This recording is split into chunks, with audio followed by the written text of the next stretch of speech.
नमस्कार मित्रों, मेरा नाम सुरजीत है और आज मैं आपको इतिहास में हुए एक महत्वपूर्ण सैकेट के युद्ध के बारे में बताने जा रहा हूँ, जिसे सैकेट हार्बर की पहली लड़ाई के रूप में जाना जाता है। इसे 19 जुलाई 1812 को अमेरिका और ग्रेट ब्रिटेन के बीच लड़ा गया था।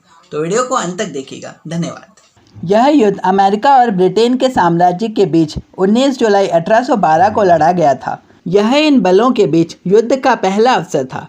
इसके परिणाम स्वरूप अमेरिका की सेनाओं ने गांव पर हुए हमले को समाप्त कर दिया और इसका मुख्य नगर उसके पूर्वी घाट पर पहुंचा, जहां इस युद्ध के लिए 12 युद्धपोत बनाए गए। पृष्ठभूमि: सैकेट हार्बर उत्तरी न्यूयॉर्क राज्य में ओंटारियो झील के दक्षिण पूर्वी तट पर स्थित है। यह 1812 के युद्ध के दौरान संयुक्त राज्य अमेरिका के जहाज निर्माण यार्ड के रूप में विकसित किया गया था और वहां 12 युद्धपोत पूरे किए गए थे। पहली लड़ाई के बाद गांव और बंदरगाह विकसित किए गए और मजबूत किए गए और एक बड़े और विकेंद्रीकृत सैन्य परिसर के रूप में कई हजार सैनिकों और शिपयार्ड में 3000 सैनिकों ने सेवा की। यह परिसर इस अवधि में राज्य में जनसंख्या का चौथा सबसे बड़ा केंद्र बन गया। 19 जुलाई को ब्रिटिश सरकार ने अमेरिका के जहाज़ों को सैकेट बंदरगाह में भेजने की मांग की, जिसमें अमेरिका का USS सॉर्ज भी शामिल था। ब्रिटिश जहाज़ जो प्रांतीय समुद्रों से संबंधित थे, जैसे रॉयल जॉर्ज 24 बंदूकें, प्रिंस रिजेट 22 बंदूकें और सेनेका 2 बंदूकें।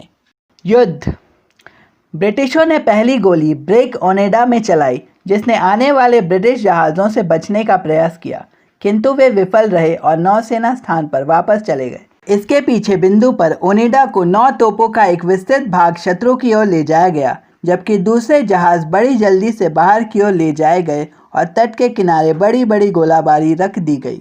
तोप के नीचे एक सुरक्षित टाइल लगभग 6 फुट ऊपर बनाया गया था। अलापकारी तोपें चलाई गई और पड़ोसी सैनिकों को बुलाने के लिए निवेदन किया गया। अधिकांश मिलिशिया सहायता प्रदान करने के लिए समय पर नहीं आए, लेकिन दिन के अंत तक करीब 3000 स्थानीय नागरिक उपस्थित थे, लेकिन वे इनमें शामिल नहीं हुए। ब्रिटिश बंदरगाह की सुरक्षा के बारे में गलत जानकारी दे दी गई थी और मान लिया गया था कि युद्ध के दौरान युद्ध में कोई डर नहीं था। उस समय शहर में सेना, ओनेडा के चालक दल के अलावा कप्तान कैंप और मिलिशिया के अंतर्गत तोपखाने की एक स्वयंसेवी कंपनी, कर्नल बेलिंगर के अधीन एक रेजिमेंट भी थी। कप्तान वुल्से ने अपने लेफ्टिनेंट की निगरानी में ब्रिग को छोड़कर किनारे पर कमान संभाल ली।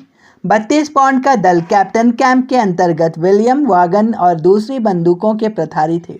शहर में 24 पाउंड से बड़ी गेंद नहीं मारी गई, जिसका इस्तेमाल कालीन से बनी कुछ पट्टियों की सहायता से 32 पाउंड से भी किया जाता था।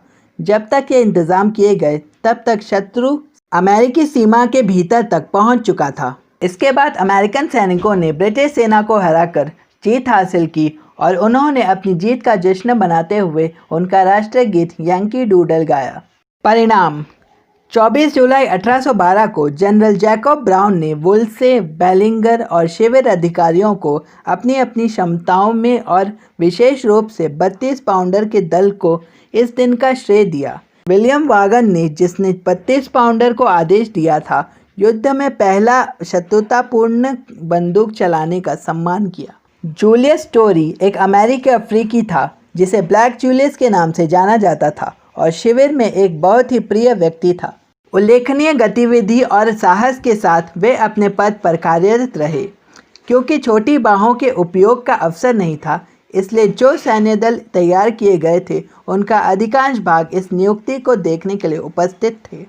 युद्ध के मैदान का संरक्षण: अमेरिकन युद्ध क्षेत्र के ट्रस्ट और इसके साझेदारों ने हार्बर युद्ध क्षेत्र में 25 एकड़ जमीन खरीद लिया और इसे संरक्षित किया। आपको ये वीडियो पसंद आया तो चैनल को सब्सक्राइब करके बेल आइकन को जरूर दबाएं और फॉलो कीजिए मेरा Facebook page real historical facts और फॉलो कीजिए इंस्टाग्राम पर surjit.nyk। धन्यवाद।